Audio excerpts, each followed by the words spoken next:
Hello everyone, good morning to all of you. Welcome to logic पाठशाला।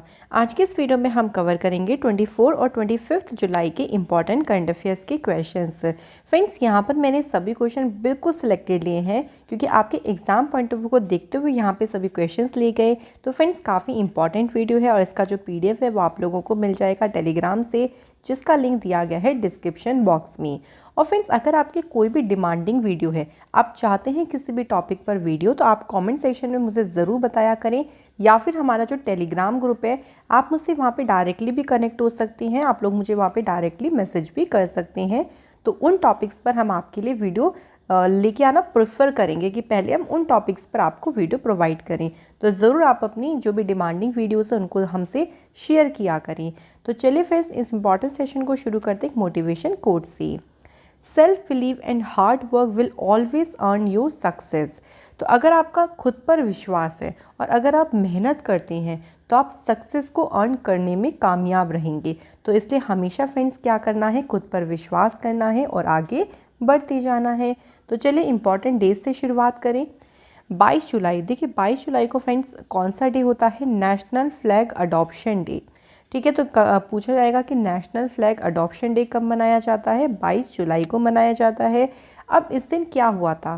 देखिए, इस दिन यानी 22 जुलाई को 1947 का ईयर है, जब जो तिरंगा है हमारा ट्राई कलर जिसे हम कहते हैं, उसको भारत के नेशनल फ्लैग के रूप में अपनाया गया था। तो इसी दिन को जो है वो ये सेलिब्रेट किया जाता है इसी के तौर पे।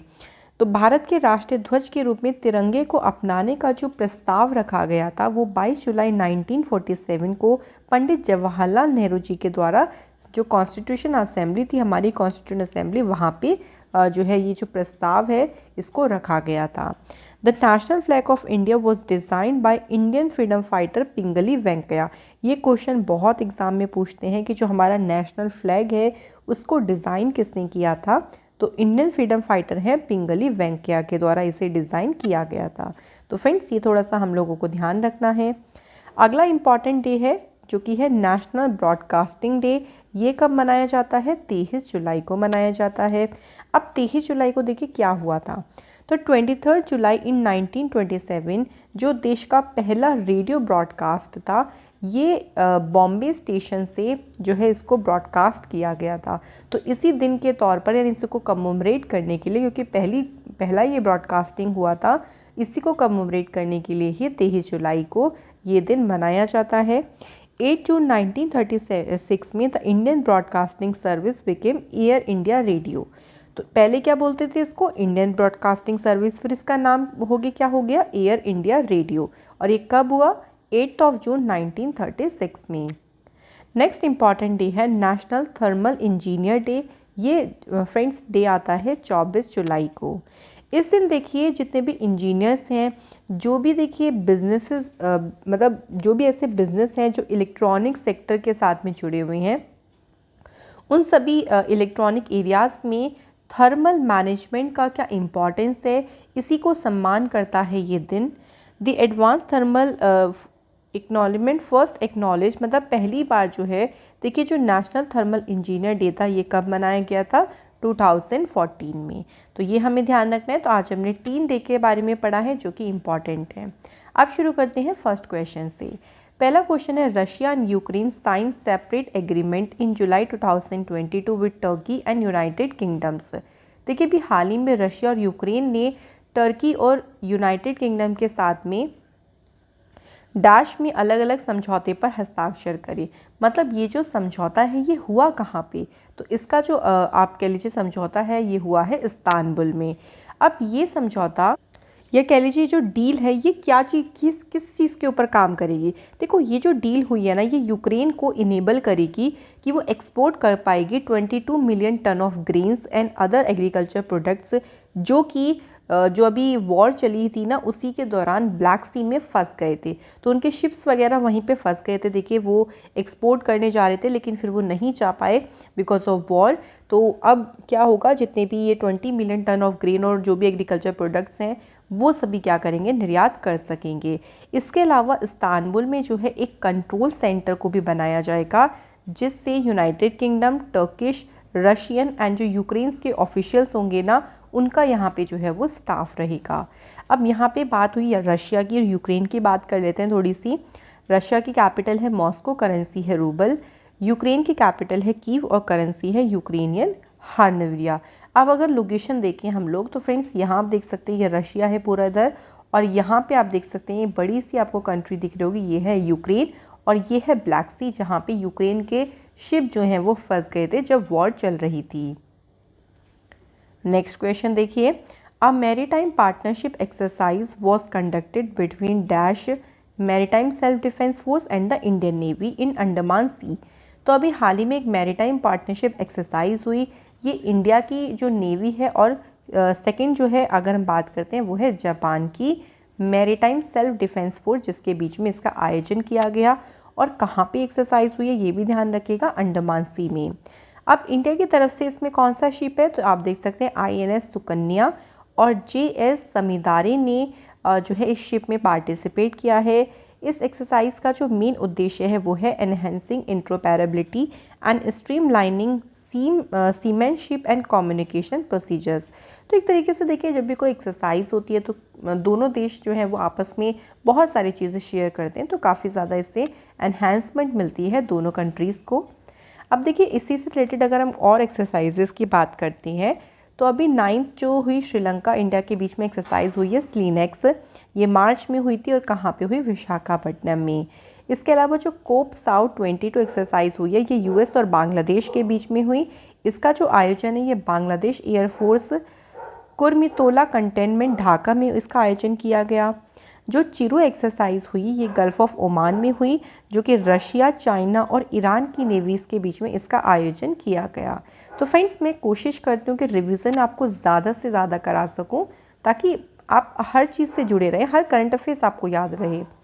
नेक्स्ट क्वेश्चन है हमारा, WHO has declared dash a global health emergency. हाल ही में देखिए जो WHO है ना, इसने मंकी पॉक्स को ग्लोबल हेल्थ इमरजेंसी के तौर पर इसको आपातकाल घोषित किया है। The classification is the highest alert that the WHO can issue and follow a worldwide upsurge in cases. तो ये जो क्लासिफिकेशन है इसमें हाई अलर्ट है जिससे WHO जारी कर सकता है, और मामलों में दुनिया भर में जो है वो इसमें क्या होता रहता है, अप्स एंड डाउन्स भी होते रहते हैं।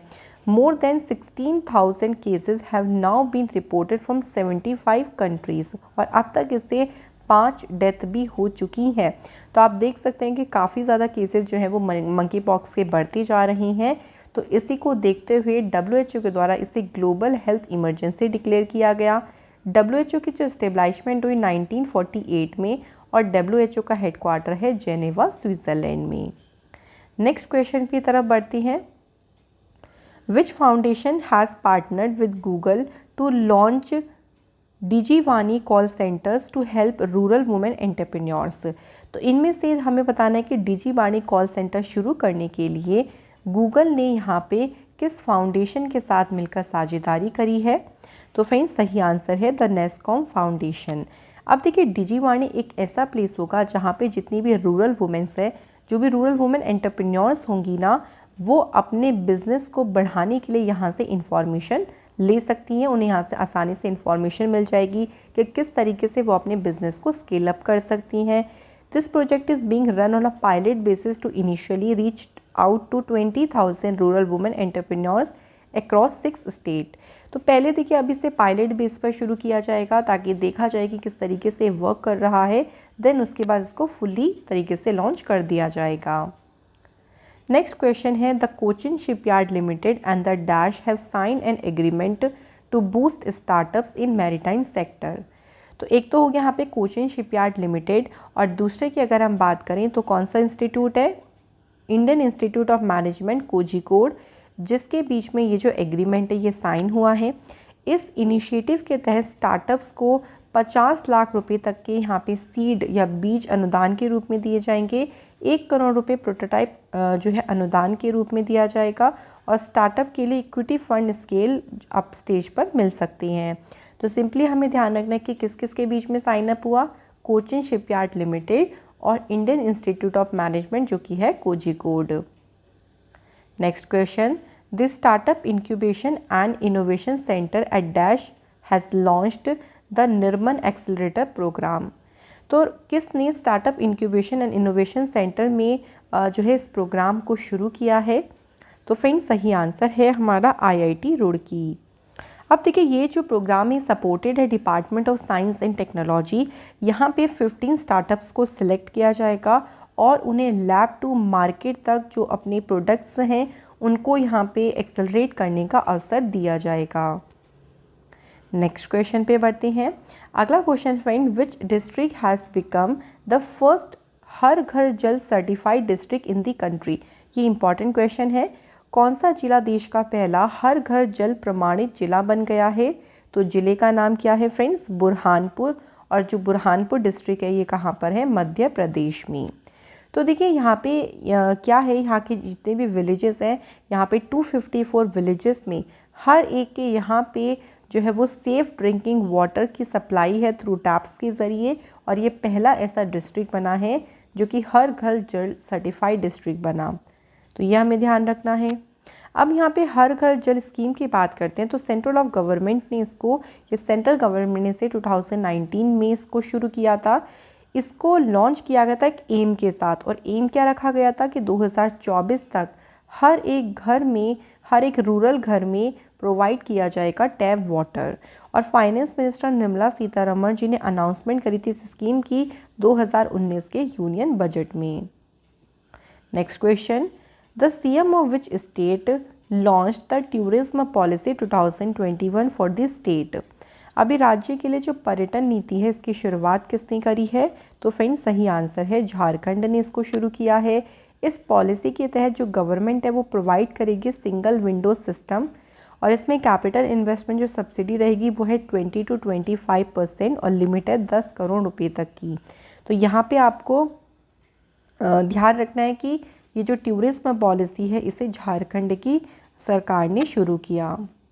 Next question, the governor of which state has approved a proposal for the creation of Barak Bhuban wild life sanctuary? तो किस राज्य के राज्यपाल ने बराक भूमन वन्यजीव अभयारण्य के निर्माण के प्रस्ताव को मंजूरी दे दी है? तो फ्रेंड्स यहाँ पे सही आंसर है असम। अब देखिए असम की जो बराक घाटी है उसको जल्द ही यहाँ का सेकेंड वाइल्ड लाइफ सेंचुरी बनाया जाएगा, और जो यहाँ के गवर्नर हैं जगदीश मुखी जी, उनके द्वारा जो है वो इसके प्रस्ताव को मंजूरी दी गई है। द बराक वैली है also houses the Borail wild life century.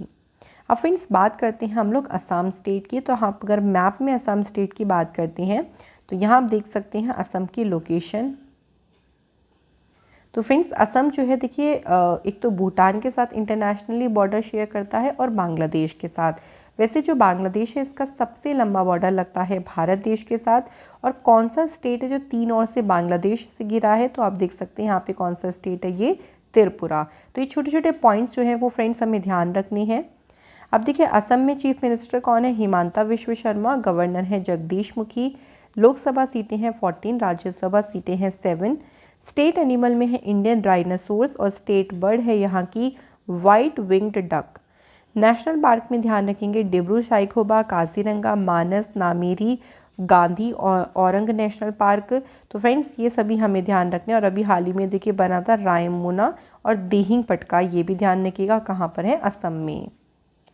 अगला क्वेश्चन है, which state government has decided to appoint Deloitte India as an consultant for bringing the state's economy to the $1 trillion mark? तो किस राज्य की सरकार ने राज्य की अर्थव्यवस्था को 1 ट्रिलियन अमेरिकी डॉलर तक लाने के लिए डेलॉइट इंडिया को एक सलाहकार के रूप में नियुक्त करने की घोषणा करी है? तो फ्रेंड्स यहाँ पर देखिए करेक्ट आंसर हो जाएगा Uttar Pradesh is the right answer. तो फ्रेंड्स जो है 232.8 अरब डॉलर के जो सकल घरेलू उत्पाद है इसके साथ वर्तमान में जो यूपी है ये तीसरी सबसे बड़ी लार्जेस्ट इकोनॉमी है। डेलॉइट क्या है? डेलॉइट एक इंटरनेशनल प्रोफेशनल सर्विस नेटवर्क है और इसका हेडक्वार्टर है फ्रेंड्स लंदन में। बात करते हैं फ्रेंड्स उत्तर प्रदेश की। तो कैपिटल है लखनऊ, CM है योगी आदित्यनाथ जी और गवर्नर है आनंदीबेन पटेल। लोकसभा में उत्तर प्रदेश में लोकसभा की सीटें हैं 80, राज्यसभा की है 31 और असेंबली है 404। जो कि मैक्सिमम 405 भी हो सकती है। यहाँ के इम्पॉर्टेंट टेम्पल्स में है काशी विश्वनाथ, प्रेम मंदिर और राम मंदिर। नेक्स्ट क्वेश्चन, अगला क्वेश्चन है friends, which state has approved it's employment policy. तो कौन से राज्य की सरकार ने अपनी नीति को, अपनी एम्प्लॉयमेंट पॉलिसी को जो है वो मंजूरी दी है। तो फ्रेंड्स सही आंसर है यहाँ पे कर्नाटक गवर्नमेंट ने इसको मंजूरी दी है। मीडियम स्केल इंडस्ट्री जहाँ पे मिनिमम एम्प्लॉयमेंट 20 है, has been order to create 7 more jobs. तो ये सारी चीज़ें जो हैं वो एम्प्लॉयमेंट पॉलिसी में बताया गया। अब बात करते हैं फ्रेंड्स कर्नाटक की। तो यहाँ पे आप देख सकती हैं, यहाँ पे कर्नाटक की लोकेशन, लोकसभा सीटें हैं 28, राज्यसभा सीटें हैं 12। यहाँ के जो चीफ मिनिस्टर हैं उनका नाम है वसावराज बोमई और यहाँ के गवर्नर हैं friends Thawar Chand Gehlot. National park में इंपॉर्टेंट है Anshi, Bandipur, Bannerghatta, Kudremukh, Rajiv Gandhi national park. Important dams की बात करते हैं तो उनमें है फर्स्ट अलमाटी डैम जो कि है कृष्णा रिवर पे, इसके बाद है कृष्णा राजा सागर डैम जो कि है कावेरी रिवर पे, और नेक्स्ट है तुंगभद्रा डैम जो कि है तुंगभद्रा रिवर पे। तो फ्रेंड्स ये सभी हमें ध्यान रखने हैं कर्नाटक से। नेक्स्ट क्वेश्चन है हमारा, which movie has won the best feature film award at the 68th national film awards. तो इसमें हमें बताना है कि सर्वश्रेष्ठ फीचर फिल्म का जो पुरस्कार है कौन सी मूवी ने जीता है। तो आंसर है यहाँ पे सूराराई पोत्रु। तो फ्रेंड्स सूराराई पोत्रु ने यहाँ पे नेशनल फिल्म अवार्ड्स में बेस्ट फीचर फिल्म का अवार्ड जीता है। बात करते हैं फ्रेंड्स हम कुछ और विनर्स की, तो हमें याद रखने हैं एग्ज़ाम के लिए। फर्स्ट देखिए फीचर फिल्म, ये तो आपने पढ़ लिया, सूराराई पोत्रु। बेस्ट एक्टर में 2 लोगों को मिला है, फर्स्ट नाम है सुरैया फॉर सूराराई पोत्रु एंड सेकेंड नाम है अजय देवगन फॉर तानाजी। मध्य प्रदेश ने जीता है most film friendly state award. Best actress ने यहाँ पे अवार्ड जीता है अपर्णा बालामुरली फॉर सूराराई पोत्रु। फ्रेंड्स यहाँ पे आप देख सकते हैं और बहुत सारे विनर्स लिखे हुए हैं क्योंकि सभी हमें ध्यान रखने हैं। जैसे बेस्ट डायरेक्टर को दिया गया है सची अयप्पन कोशियम मूवी के लिए। मोस्ट फिल्म फ्रेंडली स्टेट का जो अवार्ड है वो दिया गया है मध्य प्रदेश को। मेल प्लेबैक सिंगर में देख सकते हैं राहुल देशपांडे, और फीमेल प्लेबैक सिंगर का अवार्ड मिला है किसे, तो इनका नाम है नाचम्मा, मतलब इनको दिया गया है। बेस्ट लिरिक्स में आप देख सकते हैं Saina Manoj Muntashir. Best children's film जो कि है सूमी, सर्वश्रेष्ठ बाल फिल्म, इसको ये अवार्ड दिया गया है। तो फ्रेंड्स आप लोग यहाँ पे सारे के सारे अवार्ड्स के नाम को आसानी से देख सकते हैं, ये सभी हमें ध्यान रखने हैं।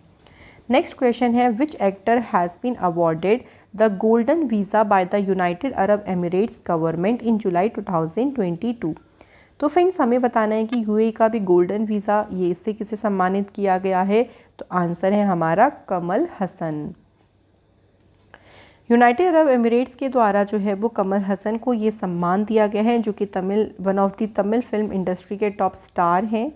यूएई गोल्डन वीज़ा एक लॉन्ग टर्म रेजिडेंस वीज़ा होता है जो कि 5 साल से 10 साल तक के लिए एक्सटेंड हो सकता है। मतलब आप इजीली 5 से 10 साल रह सकते हो अगर आपके पास गोल्डन वीज़ा है तो। नेक्स्ट अवार्ड्स की बात करें तो देखिए वर्ल्ड नो टोबैको डे का जो अवार्ड है वो किसे मिला, झारखंड को। Food of Ruchi food line यानी रश्मि साहू को टाइम्स बिजनेस अवार्ड 2022 से सम्मानित किया गया। डेरिन सैमी ये सितारे पाकिस्तान अवार्ड मिला। बीवी दोषी इन्हें रॉयल गोल्ड मेडल अवार्ड से सम्मानित किया गया। एंड फ्रैंक विल्सेक इन्हें 2022 के टेम्पल्टन प्राइज से सम्मानित किया गया। तो ओवरऑल फ्रेंड्स ये हमें सभी ध्यान रखनी है। नेक्स्ट है who has been appointed as a acting president of the international hockey federation. तो इसमें अंतर्राष्ट्रीय जो हॉकी महासंघ है इसमें कार्यकारी अध्यक्ष के रूप में किसे नियुक्त किया गया है। तो फ्रेंड्स सही आंसर है सैफ अहमद को जो है वो अपॉइंट किया गया है। अब देखिए सैफ अहमद जो है 1968 में इजिप्ट की जो नेशनल टीम है उसके लिए इन्होंने जो है वो खेला था, और एम्पायर के रूप में हॉकी के साथ जो है वो उनका जुड़ाव काफ़ी ज़्यादा रहा है। फ्रेंड्स यहाँ बात करते हैं FIH की, इंटरनेशनल हॉकी फेडरेशन की। इसकी स्थापना 1924 में हुई। हेडक्वार्टर है इसका लॉसेन स्विट्ज़रलैंड में, और इसके मेंबरशिप में यानी मेंबर कंट्रीज़ में है 137 नेशनल एसोसिएशंस। नेक्स्ट क्वेश्चन है हमारा, the Tokyo based international association of ports and harbours has appointed home as its official representative in India. तो फ्रेंड्स देखो क्वेश्चन में क्या पूछा गया है कि टोक्यो स्थित international association of ports and harbours ने किसे भारत में अपना आधिकारिक प्रतिनिधि नियुक्त किया है। तो इनका नाम है इन्नारसु कारुनेशन। इन्हें जो है स्थायी प्रतिनिधि मतलब ऑफिशियल रिप्रेजेंटेटिव के रूप में अपॉइंट किया गया है। करंटली ये देखिए इंडियन पोर्ट्स में एडवाइज़र के रूप में कार्य कर रहे थे। अब बात अगर हम करें Tokyo based international association of ports and harbours की, तो ये एक एसोसिएशन है जो कि सी पोर्ट्स के ऊपर ध्यान रखती है। इसकी स्थापना 1955 में हुई और इसका हेडक्वार्टर है टोक्यो जापान में। नेक्स्ट क्वेश्चन है हमारा, the dash Khelo India fencing women's league will start from 25 July at the Tal Katora indoor stadium जो कि है न्यू दिल्ली में। तो कौन सी नंबर का जो है ये खेलो इंडिया फेंसिंग वुमेन्स लीग शुरू हुई है और आज ही से ये शुरू हुई है। इसका फर्स्ट एडिशन ये हुआ है, तो इसलिए इम्पॉर्टेंट रहेगा, ध्यान रखिएगा। पहली बार इसका आयोजन किया गया और ये महिलाओं के लिए देखिए अपनी तरीके की नेशनल फेंसिंग कंपटीशन है जिसको जो कि कब तक रहेगी 29 जुलाई तक रहेगी। It will held in over 3 phases। A total of 1,54 lakh has been sanctioned over the conduct of the league. और इसमें जो प्राइज मनी है फॉर ईच फेज़ के लिए वो कितना है 17 lakh rupees. Next question is, BCCI has introduce a new A+ category for dash in domestic cricketer. तो फ्रेंड्स घरेलू क्रिकेट में यहाँ पे बताना है हमें किसके लिए एक नई A+ श्रेणी की शुरुआत की है। तो ये श्रेणी की शुरुआत किसके लिए की गई है, अभी एम्पायर्स के लिए की गई है। तो नितिन मेनन जो कि वर्तमान में ICC के एलीट पैनल में एकमात्र भारतीय हैं, इनको 9 अधिकारियों के साथ A+ श्रेणी में रखा गया है। तो फ्रेंड्स यहाँ पे हमें ध्यान रखना है कि जो A+ कैटेगरी है ना ये किसके लिए है, ये एम्पायर्स के लिए है। फ्रेंड्स बात अगर हम क्रिकेट की आती है तो क्रिकेट से रिलेटेड कुछ फैक्ट्स देख लेते हैं। जैसे इंडिया की जो है वो यहाँ पे अगर हम बात करें, India has move to the 3rd spot with 108 rating points surpassing Pakistan in the ICC ODI team rankings. इसके अलावा इंडिया के जो पेसर हैं मोहम्मद शमी, ये फास्टेस्ट इंडियन बने जिन्होंने 130 विकेट्स लिए हैं वनडे इंटरनेशनल्स में, 150 विकेट्स। इंग्लैंड के जो बैटर हैं जो रूट, इन्होंने कंप्लीट किया 10191 test cricket run and surpassed former India batter Sunil Gavaskar record of 10,122 runs. तो फ्रेंड्स ये थे आज के हमारे सभी इंपॉर्टेंट क्वेश्चंस। ना मैंने सैटरडे आप लोगों से देखिए क्वेश्चन पूछा था कि फर्स्ट क्वेश्चन ये था कि जर्नलिस्ट के लिए जो इंश्योरेंस स्कीम है ये किस राज्य सरकार ने शुरू किया। तो आंसर है फ्रेंड्स अगरतला, बिल्कुल सही। और अगरतला में अगर हम बात करते हैं चीफ मिनिस्टर कौन है, तो मानिक साहा है, गवर्नर है सत्यदेव नारायण आर्य। सेकंड क्वेश्चन था कि 56 ज्ञानपीठ अवार्ड जो है ये किसे दिया गया है, नीलमणि फूकन को। और 57वां वाला भी ध्यान रखिएगा किसे मिला है, सत्यपाल मलिक। तो फ्रेंड्स आप सभी ने बिल्कुल सही आंसर्स करे हैं। आज के हमारे कमेंट हैं Manaswini Das, Manoj Kumar and Supriyo Chatterjee. Thank you so much guys कि आप सभी लोग कमेंट करते हैं। तो चलिए अब आपका टाइम आ चुका है रिवीजन करने का, अच्छे से ध्यान से आंसर करेगा। According to a report by the world gold council, what is the rank of India in the global gold recycling. तो फ्रेंड्स इसमें अगर हम बात करते हैं भारत कौन से प्लेस पे है, तो आप लोगों को मुझे आंसर करके बताना है। सेकंड है who has become the first mountaineer, India से पहले माउंटेनियर कौन है जिन्होंने माउंट अन्नपूर्णा की चढ़ाई करी है without the aid of oxygen, यानी बिना ऑक्सीजन की सहायता से जिन्होंने इन्होंने चढ़ाई करी। तो फ्रेंड्स इनका आंसर मुझे आप लोग जल्दी से अभी कमेंट सेक्शन में बता दीजिए। इसके अलावा अगर कोई भी आप लोग डिमांड वीडियोस चाहते हैं जो आपके एग्ज़ाम के लिए बहुत इंपॉर्टेंट, आपको जल्दी ही चाहिए वो वीडियो, तो आप मुझे कमेंट सेक्शन में भी बता सकते हैं। अदरवाइज़ ज़्यादा अच्छा ये होगा कि आप लोग मुझे टेलीग्राम पर मैसेज करें। तो फ्रेंड्स वीडियो कंप्लीट देखने के लिए थैंक यू सो मच। अगली वीडियो में मुलाकात होगी। Thank you.